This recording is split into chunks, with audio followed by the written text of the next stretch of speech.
আপনি এখন পর্যন্ত আমার কোন জিনিসটা ঠিকঠাক মতো পূরণ করছেন বলেন? মানে কি? মানে আমি তো আপনার বউ, তাই না? আমাদের তো বিয়ে নতুন হয়েছে। এই 1 বছরের মধ্যে আপনি কি আমাকে কিছু দিচ্ছেন?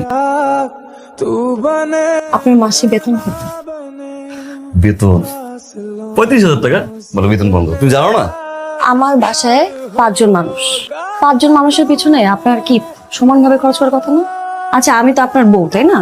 সেই জায়গা থেকে কি আমার একটু অধিকার আছে যে আপনি মাসে যেই টাকাটা পান কিংবা এই সংসার কিভাবে খরচ করেন এইটা জানার অধিকারটা কি আমার আছে? বাসা ভাড়া বাবদ গেছে 10,000, বাজার বাবদ 8,500 মতো, আব্বা 1,000 টাকা নিছে, প্রীতি 2500, আর আম্মার ওষুধ বাবদ 3700। এই কি হয়েছে তো আজকে? আপনি এখনই সব টাকা খরচ করে ফেলছেন। এখনো তো 8 দিন বাকি এই মাসে, কিভাবে চলবেন? ঠিক আছে, বাকি মাসের হিসাব যেহেতু তুমি চাইছো, আমি একটা বিষয় তোমায় কখনো বলি নাই। আমি প্রতি মাস শেষে সামান্য কিছু অ্যামাউন্ট লোন করি, বেশি না, 3,000, 5,000। এটাও পরের মাসে বেতন পাওয়ার পরে আবার পরিশোধ করে দিই, সমস্যা হয় না। আপনি যেই টাকা পান ওগুলোর বাহিরে আপনি লোন করতে হয় আপনার? আপনি আমাকে কিছু দিবেন না? আপনি এখন থেকে আমাকে প্রত্যেক মাসে 5,000 টাকা দিবেন। লোন করে দিবেন না, কিভাবে আনবেন এটা আমার দেখার বিষয় না। আমার 5,000 টাকা লাগবে। দিলাম, খুশি? আমার মামা ঠিকই বলছিল। কি বলছে মামা? মামা কি বলছে এটা বড় কথা না। আমরা যদি এইভাবে প্রত্যেক মাসে টাকা আনি আর খরচ করি, তাহলে আমাদের সেভিংসটা কোথায়? আমাদের ভবিষ্যৎটা কি অন্ধকার? আমাদের সন্তান নিয়ে কি আমরা রাস্তায় রাস্তায় হাঁটবো? আপনার মা, আপনার বাবা, আপনার বোন, তাদেরকে নিয়ে ভাবতেছেন। আপনার মা, বোন সবকিছু। মালিয়া, আস্তে কথা বল। আমি ভাবছিলাম যে একটু সময় যেহেতু আছে একটু বুঝাই আমার, তারপরে সেভিংসটা নিয়ে ভাবার প্ল্যান ছিল। আপনি যেভাবে খরচ করেন এরপরে তো আরেকটা মানুষকে এই পৃথিবীতে আনার তো আপনার সামর্থ্য নাই। তুমি বুঝতেছো না, আমার কোন পুরুষকে যদি তার ওয়াইফ বলে যে তার বাচ্চা নেওয়ার সামর্থ্য নাই, কতটা কষ্টের তুমি বুঝো না। মালিয়া শোনো, মালিয়া, রাগ করার তো কোনো মানে নাই, সবকিছুটা সমাধান থাকা উচিত, তাই না? আপনি সমাধান চান? আমি চাই, আমি চাই, আপনি আসলে সমাধান চান? আমি সমাধান চাই, তারপর একটু হাসো, তারপর রাগটা ভাঙাও। আমি আর আপনি এই শহরে থাকবো, হ্যাঁ? আপনার বাবা মা আর বোনকে গ্রামে পাঠাই দিন।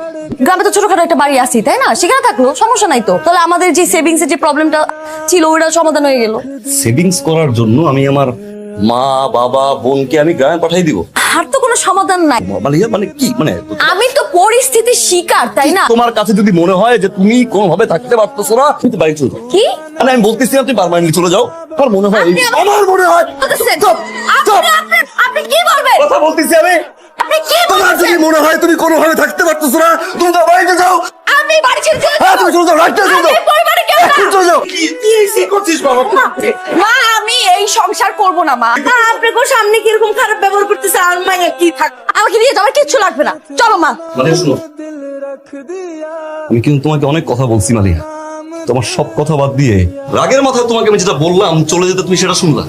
আমার মনে হয় তোমাদের যাওয়ার আগে আমার কিছু কথা বলা উচিত এবং তোমাদেরও শোনা উচিত। আমি সব বলছি, সব দেখি, সব শুনি, কিন্তু না বোঝার না দেখার ভান করি। মা, আমি আপনার মেয়েকে সুখে রাখতে পারি না, সত্যি। যতটুকু সুখে আপনার বাড়িতে ছিল, আজ আমার মনে হলো আমি তার অর্ধেকও তাকে সুখ দিতে পারি নাই। আমার অফিসের কথা জানতে চেয়েছিলেন না মা? আমি খুব সকালে ঘুম থেকে উঠি, ঘুমাইতে ইচ্ছা করলেও ঘুমাইতে পারি না। তাড়াতাড়ি রেডি হয়ে সোজা চল যাই বাস স্ট্যান্ডে। বাস স্ট্যান্ডে গিয়ে মামা 25 টাকার টিকিট কাটে, টিকিট কেটে লাইনে দাঁড়াই।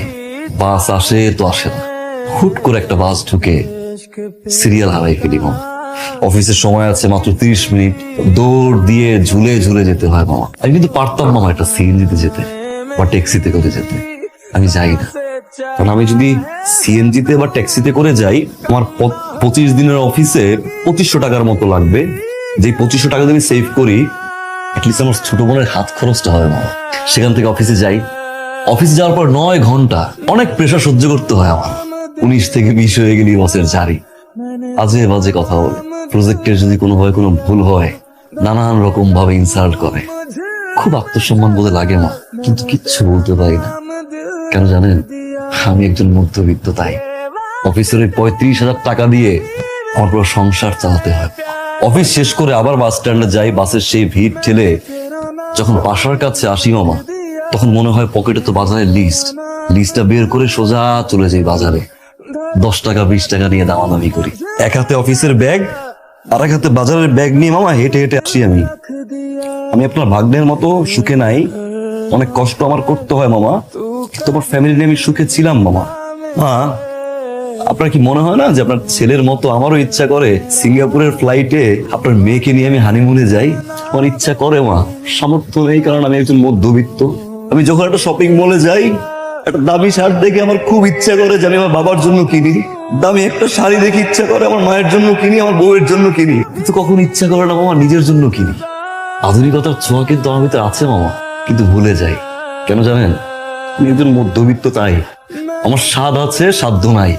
কিন্তু মা বিশ্বাস করেন, আমি 11 মাস সুখে ছিলাম, আমি 11 মাস শান্তিতে ছিলাম, কিন্তু আমি এখন আর সুখে নাই, আমি এখন আর শান্তিতে নাই মা। যে ঘরটাকে আমার স্বর্গ মনে হতো না, সেই ঘরটাকে এখন আমার নরক মনে হয়। কেন মা জানেন? আপনি এবং আমার প্রচন্ড বেয়াদব মামা সুন্দর মতো করে কেড়ে নিছেন। এত কষ্ট করে বাসায় যখন আসি, আসার পরে শার্টের বুতাম খোলার আগে আপনার মেয়েকে আমার হিসাব দিতে হয়। আমার 35,000 টাকা কোথায় যায়, 35,000 টাকা থেকে 35 পয়সা কোথায় খরচ হচ্ছে আমার হিসাব করতে হয়।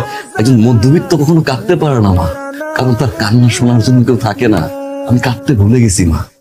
আপনার মেয়েকে আমি দামি পোশাক দিতে পারি নাই, সুখে রাখতে পারি নাই, কিন্তু মা ভালোবাসতে পেরেছিলাম যেটা আপনার মেয়ে চেয়েছিল আমার কাছে। আমার যে কয়দিন পর্যন্ত এই নিঃশ্বাস আছে, আমার মায়ের জন্য আমি করব, আমার বাবার জন্য আমি করব, আমার ছোট বোনটার জন্য আমি করব। এতে যদি আমার কষ্ট হয়, আমার যদি রক্ত বিক্রি করতে হয়, যদি আমাকে কেউ ছেড়ে চলেও যায়, আমার কোনো আপত্তি নেই।